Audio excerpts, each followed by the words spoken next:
Sir ये जब budget आता है ना तो वो गाड़ी खरीदने वालों का सबसे बड़ा सवाल ये होता है कि क्या इस साल हम सस्ती गाड़ी खरीद सकेंगे या मजीद इसके ऊपर कोई टैक्स लग रहे हैं, कुछ कैपिंग वगैरह भी हटाई गई है। सर जरा बताइएगा, गाड़ियां सस्ती हो रही हैं या मजीद कीमतें बढ़ रही हैं?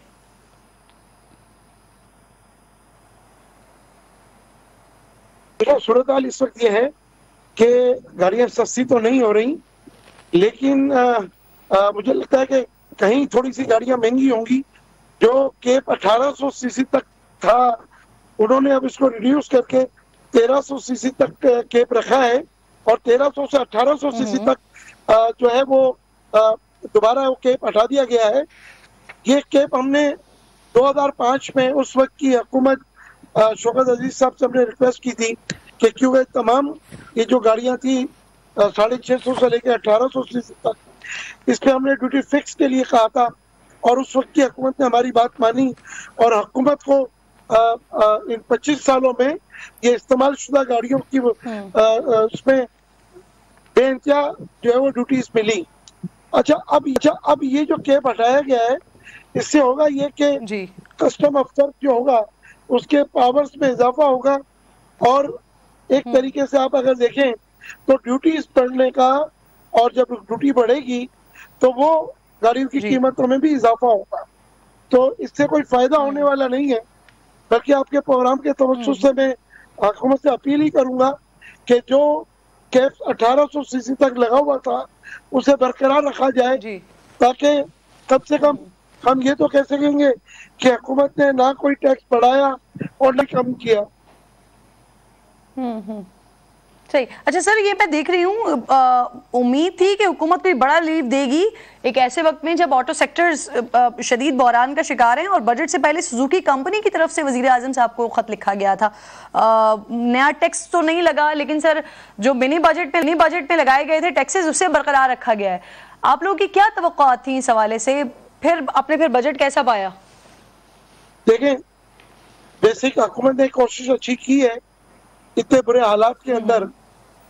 बात वही है कि हुकूमत ने मेजर तो बहुत सारे ले लिए हैं, अब ये इतना बड़ा खसारा, फिर उसके बाद ये जो रिलैक्सेशन दी है, तो ये पैसे आएंगे कहाँ से?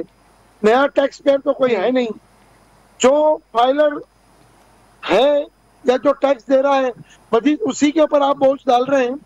आपने कोई नया रास्ता नहीं निकाला कि मजीद टैक्स, कौन से ऐसे सब्जेक्ट हैं जहाँ से हम टैक्स ला के मईशत को सही करें, मुल्क के हालात को अच्छा करें। बहरहाल हुकूमत ने कोशिश की है, हम अल्लाह से दुआ गो हैं कि अल्लाह ताला जो है इसमें उनको कामयाब करे, लेकिन दूर दूर तक हमें प्रॉब्लम सामने नजर आ रहे हैं। अच्छा, इस वक्त आपने जो ऑटोमोबाइल लोकल इंडस्ट्री की बात की, तो आज अगर लोकल इंडस्ट्री इस जाने पे खड़ी है तो उसकी सबसे बड़ी वजह वो खुद है कि आज सुजुकी को 40 साल से जायद का अर्सा हो गया, लेकिन वो मैन्युफैक्चरिंग नहीं की है उन्होंने, और वो असेंबलर्स हैं। इसी तरह टोयोटा और होंडा भी, और मजीद 7-8 कंपनी आई, कोई भी मैन्युफैक्चरिंग की तरफ गई नहीं। वरना इतने अरसे में हम मैन्युफैक्चरिंग अगर करते तो आज अपने मुल्क की जरूरत को पूरा भी करते और दुनिया को गाड़ियां एक्सपोर्ट करते, लेकिन इस तरफ किसी ने तवज्जो नहीं दी। और आज हम दुनिया की महंगी तरीन गाड़ी जो असेंबल करके, क्योंकि आज भी हम CKD SKD असेंबली इंपोर्ट करते हैं जी, लाखों डॉलर, करोड़ों डॉलर यहाँ पर असेंबलिंग होती है। बिल्कुल ठीक कह रहे हैं आप। अब राणा साहब, सर मैं इस बात का जवाब जरा राणा साहब से लेती हूँ। जी सर, मैं आती हूँ दोबारा आपकी तरफ। ये जरा राणा साहब से मैं इस बात का जवाब ले लूँ। राणा साहब, एक तो मैं सवाल उस वक्त उठा रही थी, गालिबन आपकी तरफ, आपके पास बच्चे हैं आसपास, तो उनकी आवाज़ आ गई, आप तक मेरी आवाज़ नहीं पहुंची। ये बताइए, ये जो हम बात कर रहे हैं टेक्सटाइल की, टेक्सटाइल में आप लोगों की तरफ से दावा ये किया जा रहा है कि बेहतरीन मेजर्स लिए जा रहे हैं, लेकिन जो टेक्सटाइल की तरफ से ग्रेवेंसेज आ रही हैं वो कह रहे हैं कि जी पिछली हुकूमत की जो पॉलिसी थी वो ज़्यादा बेहतर थी, अभी जो मेजर्स हैं उससे तो बदहाली आएगी, उससे मजीद एक्सपोर्ट्स में कमी आएगी, उससे ग्रोथ में कमी आएगी। सर देखिए, मैं खुद फैसलाबाद से बिलोंग करता हूं, तो मेरा टेक्सटाइल वालों से काफ़ी राब्ता रहता है। देखिए, मैं समझता हूं कि अभी जो मेजर फैक्टर आपका डिक्लाइन ऑफ एक्सपोर्ट्स में आया है टेक्सटाइल के अंदर, वो आपका इंटरनेशनल स्लम्प है टेक्सटाइल सेक्टर के अंदर, उसका इम्पैक्ट है। ये सच है, अभी भी हम लोग इनको जो रियायती गैस टैरिफ है वो दे रहे हैं, $9 पे हम इनको दे रहे हैं, बाकी इनके साथ इंटरेक्शन भी रहता है हुकूमत का, लेकिन IMF के जो मुआहदा था उसकी एक शराइत यही थी कि हमें सब्सिडीज लिफ्ट करनी है, तो उसके अंदर इलेक्ट्रिक टैरिफ के ऊपर डेफिनेटली जो है वो हमें उसको वापस लेना पड़ा। देखिए, मैं समझता हूँ इसके बावजूद टेक्सटाइल सेक्टर कंपेटिटिव रहेगा। बाकी इनके जो इंपोर्ट के मामलात हैं वो तो काफ़ी हद तक हमने जो एक्सपोर्टर्स हैं उनको फैसिलिटेट हम कर रहे हैं कि वो जो है अपनी इंपोर्ट्स जो उनकी रिक्वायर्ड एसेंशियल्स हैं वो करते रहें। तो बाकी जो अभी ऑटोमोबाइल के ऊपर बात हो रही थी उस पर मैं यही कमेंट करूंगा। देखें, ऑटोमोबाइल सेक्टर जो है वो बेसिकली लो रिजर्व्स की वजह से हिट हुआ है, और जब ये रिजर्व्स की सिचुएशन बेहतर होगी तो इसको रिव्यू किया जा सकता है मामलात को। लेकिन अभी इस वक्त करंटली प्रायोरिटी जो है वो आपने अपने डॉलर्स बचाने हैं, आपने जो नॉन एसेंशियल्स हैं उसको आपने थोड़ा सा ब्रेक लगानी पड़ी, और उसके अंदर ऑटोमोबाइल सेक्टर हिट हुआ है। लेकिन देखें, वहाँ ये ज़्यादा ज़रूरी ये है कि ये जो मैक्रो इकोनॉमिक फ्रंट के ऊपर जो चैलेंजेस हैं रिजर्व्स के, उससे हम बाहर निकल आएँ तो इंशाल्लाह ताला इसको जरूर करें। लेकिन डिलीशन नहीं की, ऑटो इंडस्ट्री ने नहीं की डिलीशन, ये होनी चाहिए थी, ये बर वक्त हो जाती। आज भी ये एक हाई आपको के डॉलर के ऊपर एक हैवी ड्यूटी ऑटोमोबाइल जो है वो पड़ती है डॉलर आउटफ्लो के ऊपर। ठीक, बहुत बहुत शुक्रिया आपका राना एहसान अफजल साहब। साथ आमिर मीर साहब, आप नईम साहब आप कहना चाह रहे थे कुछ, और साथ साथ सवाल भी ले लीजिएगा। ये जो टारगेट्स रखे गए हैं, ताजर बिरादरी इसको किस तरह से देख रही है? इन टारगेट्स को गवर्नमेंट मीट कैसे कर पाएगी? स्पेशली जो सेक्टर्स आपकी तरफ आते हैं सर, वहां पर कैसे मीट किया जाएगा? क्योंकि जहां जहां अगर टेक्सटाइल की तरफ हम देखते हैं तो वहां पर तो कहा जा रहा है कि जी ग्रोथ रेट भी ऑब्वियसली कम होगा, फिर एक्सपोर्ट भी कम होगी। ताजर बिरादरी क्या करेगी सर? देखें जी, मैं पहले आपके सवाल का जवाब दे देता हूं और फिर एक दो तजावीज़ है वो मैं देना चाहूँगा।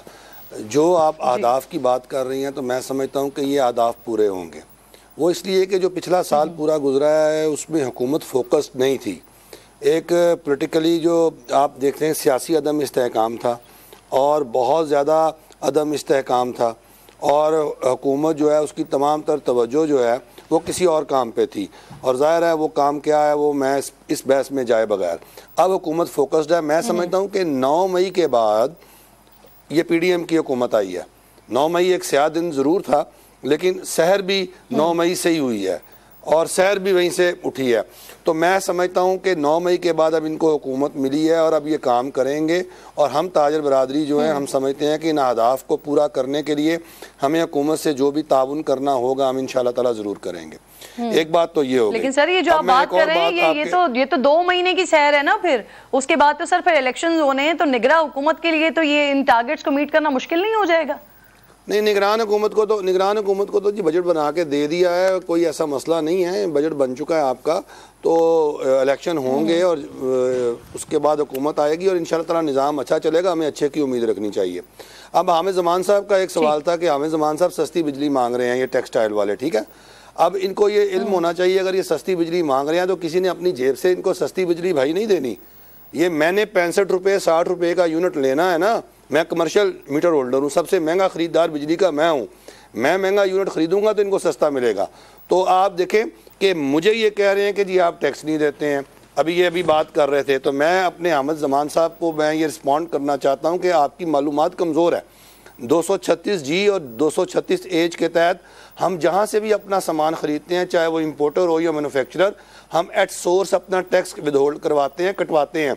अगर हम जो हैं वो रजिस्टर्ड हैं तो हम 0.5% कटवाते हैं, और अगर अनरजिस्टर्ड हैं तो 1% कटवाते हैं। बिल्कुल उसी तरह जिस तरह एक तनख्वाहदार जो है वो एट सोर्स से जब तनख्वाह लेता है अपना टैक्स कटवाता है। तो ये कहना कि जी ये टैक्स नेट में नहीं है या टैक्स नहीं देते हैं, और बावजूद इसके कि जिसकी 4 लाख रुपया सालाना आमदन है, जो कि टैक्स छूट मौजूद है हमें, वो भी हमें नहीं मिलती क्योंकि हमारा टैक्स विदहोल्ड कर लिया जाता है।